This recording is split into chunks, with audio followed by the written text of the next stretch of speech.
E aí, pessoal, todos bem? Espero que sim. Já que nós estamos falando aqui nesse trabalho de Hércules sobre limpeza, então eu vou trazer para vocês um conto budista que fala sobre um monge que era considerado o pior discípulo de Buda, mas que alcançou a iluminação varrendo o pátio. Fica aí com o conto e eu volto lá no finalzinho.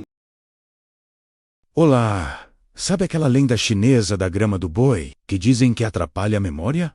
Então, ela me lembrou de uma figura numa história budista, o Shuddhapantaka.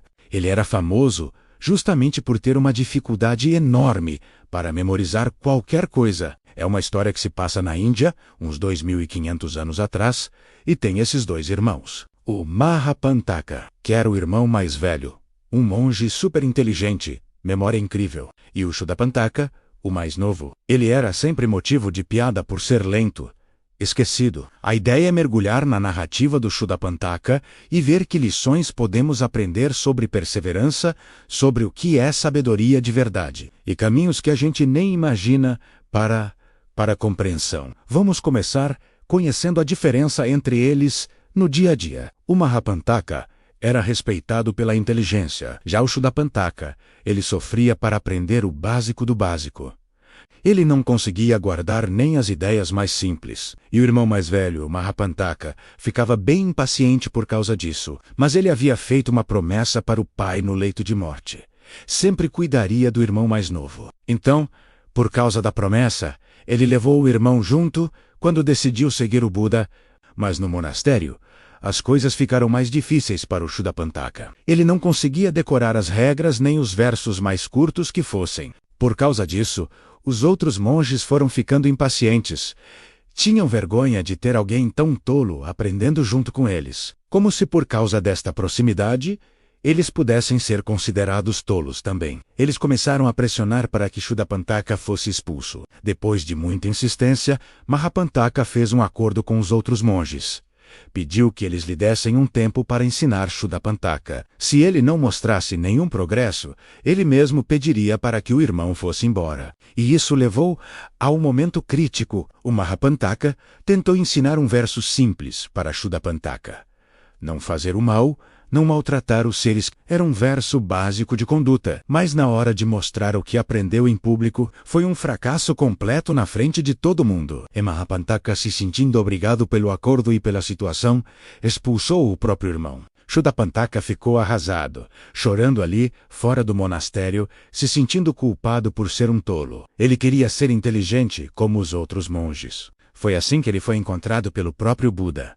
Buda ouviu Shuddhapantaka lamentar por ser um tolo e disse: "Quem percebe que é tolo, já não é mais tolo." O Buda viu ali não uma falha, mas um potencial a ser estimulado e desenvolvido.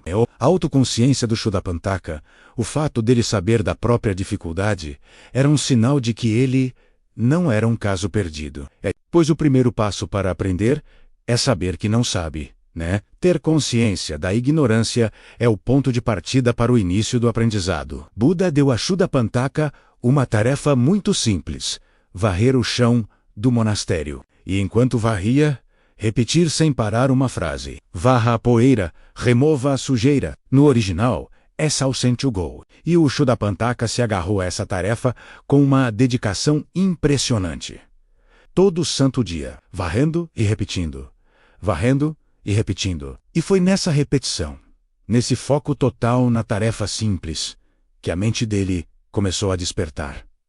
Ele começou a notar coisas. Ele via a vassoura ficando gasta e percebia que a poeira, ela sempre voltava. Não importava o quanto ele varresse no dia seguinte, tinha poeira de novo. Ele entendeu que aquela poeira e sujeira eram como a sujeira dentro dele. Os desejos, a raiva, a insatisfação. Ele concluiu que, se o corpo está sujo, o coração está mais sujo ainda. Ele finalmente compreendeu que o Buda pediu para ele varrer a poeira do seu coração, a sujeira da sua mente. Isso mostra que a prática dedicada, mesmo numa coisa banal, pode levar a uma compreensão muito profunda. Talvez mais do que só ler e estudar. Shuddhapantaka entendeu que a prática espiritual é um trabalho contínuo, pois assim como a poeira sempre volta, as impurezas da mente, a raiva, o apego, também voltam. Não é que você limpa uma vez e pronto. O valor está no processo. Mesmo que a sujeira não saia toda, tem que continuar varrendo. É justamente porque nunca acaba que a gente tem que varrer sempre. O esforço constante é o que importa. Percebendo que Shuddhapantaka havia compreendido a lição, Buda pediu que ele ensinasse um grupo de monjas. Buda pediu que ele contasse a sua experiência do seu jeito, usando suas próprias palavras para descrever o que aprendeu. E ele fez isso. Contou a história da vassoura, da poeira, da limpeza da mente, de um jeito simples, sincero. As monjas ficaram profundamente comovidas. A autenticidade dele, a experiência real, tocou muito mais do que talvez um discurso cheio de termos técnicos. Todos ficaram admirados com seus ensinamentos. E para os outros monges, a lição do Buda foi clara. Para se iluminar, você não precisa ser um poço de conhecimento, decorar tudo, entender profundamente um ensinamento.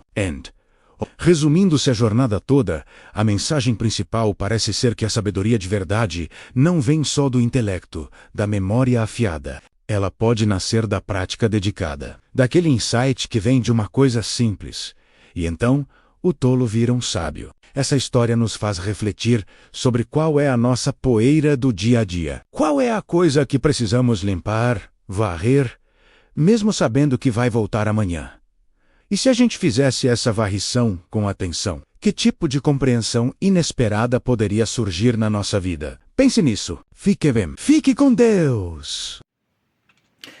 E aí, o que acharam? Legal esse conto, né?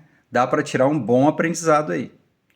Eu confesso que de vez em quando eu estou meio atucanado, com os pensamentos desorganizados, eu pego uma vassoura e vou varrer o pátio. E funciona. Valeu por acompanharem. Fiquem bem. Fiquem com Deus.